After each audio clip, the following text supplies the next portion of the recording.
Kozhikode east മൂഴിക്കലിൽ 16-കാരിയെ ശ്വാസം മുട്ടിച്ച് കൊലപ്പെടുത്തിയ ശേഷം 20-കാരൻ ജീവനൊടുക്കി. മുൻ വൈരാഗ്യമാണ് കൊലപാതകത്തിന് പിന്നിലെന്ന് പോലീസ് പറഞ്ഞു. പോസ്റ്റ്മോർട്ടത്തിന് ശേഷം മൃതദേഹം ബന്ധുക്കൾക്ക് കൈമാറി. ഇരുവരും സഹോദരിമാരുടെ മക്കളാണ്.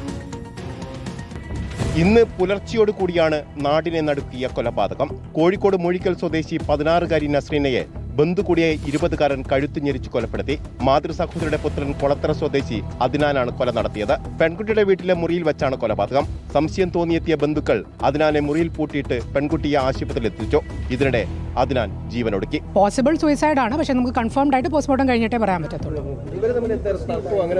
അല്ല, അതൊക്കെ ഇൻവെസ്റ്റിഗേഷന്റെ ഭാഗമായിട്ട് ഞങ്ങൾ കണ്ടെത്തിയിട്ട് അതിനുശേഷം പറയാൻ പറ്റത്തുള്ളൂ. നസ്രീനയെ ഷാൾ ഉപയോഗിച്ച് കഴുത്ത് ഞെരിച്ച് കൊലപ്പെടുത്തിയെന്ന് പോസ്റ്റ്മോർട്ടത്തിൽ വ്യക്തമായി. കൈകൾ ഉപയോഗിച്ച് മൂക്കും വായും പൊത്തിപ്പിടിച്ചിട്ടുണ്ട്.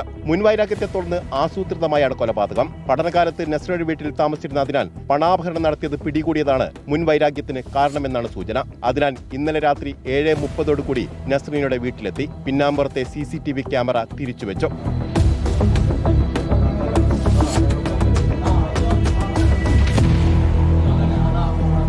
പ്രതി മുകൾ നിലയിലെ പെൺകുട്ടിയുടെ മുറിയിൽ ഒളിച്ചിരുന്നു. കൊലപാതകത്തിന് ശേഷം താഴെയുള്ള മുത്തശ്ശിയുടെ തലയിണയ്ക്കടിയിലെ താക്കോലെടുക്കാനും പ്രതി ശ്രമിച്ചു. ഇതിനിടെയാണ് വീട്ടുകാർ വിവരമറിയുന്നത്. അതേസമയം അതിനാൽ ആത്മഹത്യ ചെയ്തതാണെന്നാണ് പോസ്റ്റ്മോർട്ടം റിപ്പോർട്ടിലെ പ്രാഥമിക സൂചന. റിപ്പോർട്ടർ കോഴിക്കോട്.